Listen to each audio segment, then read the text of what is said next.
దాని యొక్క అర్థం ఏంటంటే, సార్ మనం జస్ట్ మనము ఎందుకు ట్రాన్స్‌ఫర్ కూడా మనం ఒక కొత్త వ్యాలెట్ అంటే కొత్త వ్యాలెట్‌లో ఒక ట్రస్ట్ వ్యాలెట్ ఓపెన్ చేసుకొని అందులో పీయూష్ మెటాలు వాడని ఒక ఆహ్, రిసీవ్‌గా మీరు వాడుకోండి అని చెప్పాం మనము. మీకు గుర్తుందో లేదో. మనము మన అసెట్ ఎందులో అయితే ఉందో, మన ఆస్తి అంటే మనం సీడ్ ఫండింగ్ చేసుకున్నది, తర్వాత మనం డీపీలో పంపించుకున్న వాల్యూ, టోకెన్ ఫార్మింగ్ చేసుకున్నది ఒక వ్యాలెట్ ఉంటుంది గదా!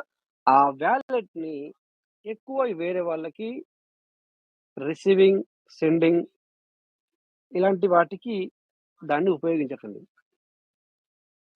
కొత్తగా ఒకటి సీడ్ ఫండింగ్ చేయమని చెప్పట్లేదు. కొత్త ట్రస్ట్ వాలెట్ ఓపెన్ చేసుకోండి మీరే. అందులో మీరు సీడ్ ఫండింగ్ చేయాల్సిన పని లేదు. అందులో టోకెన్ ఫార్మింగ్ చేయాల్సిన పని లేదు.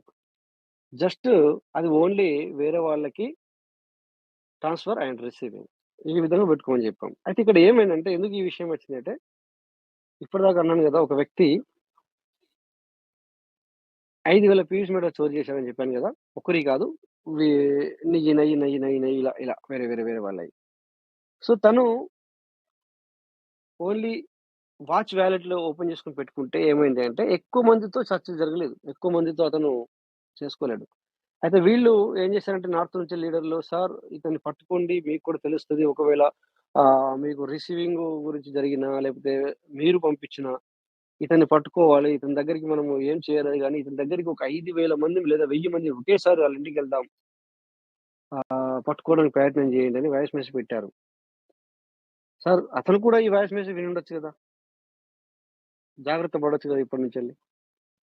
సో, అందుకని నేనేమంటానంటే, మన వాలెట్‌ని మనం కాపాడుకోవాల్సిన అవసరం ఉంది.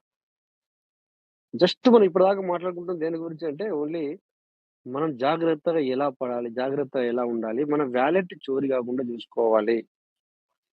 అనే విషయం గురించి మనం ఇప్పటిదాకా ఎందుకు మాట్లాడుతున్నామంటే, మరి ఇన్ని రోజుల నుంచెల్లి చెప్పుకుంటూనే వస్తున్నాము కానీ అడపాదడపా అయినా కూడా పబ్లిక్ కీవర్డ్స్ పోగొట్టుకుంటున్నారు.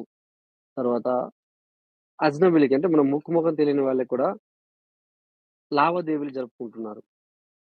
డబ్బులు పోతున్నాయి. తర్వాత పీవీసీ మెటాలు, బీఎన్‌బీలు, బీఐజీలు కూడా మరి ఈ విధంగా పోతున్నప్పుడు సో, మనము ఇంకా మరి జాగ్రత్త తీసుకోకపోతే ఎట్లా? ఓకే. సో, అందుకని ప్రతి ఒక్కరికి చెప్పేదేంటంటే, ప్లీజ్ ఎయిర్ డ్రాప్‌ల మీద క్లిక్ చేయకండి. ఫ్రీగా సార్ ఫ్రీగా అసలు మనం అనుకుంటాం. ఎందుకంటే ఆళ్ళు మీకు ఇలా చెప్పే విధానం కూడా ఎలా ఉంటారంటే కొంతమంది బిట్‌కాయిన్ కూడా ఫ్రీగానే ఇచ్చింది గదా! అని. అది అప్పుడొకప్పుడు జరిగింది సార్ అది.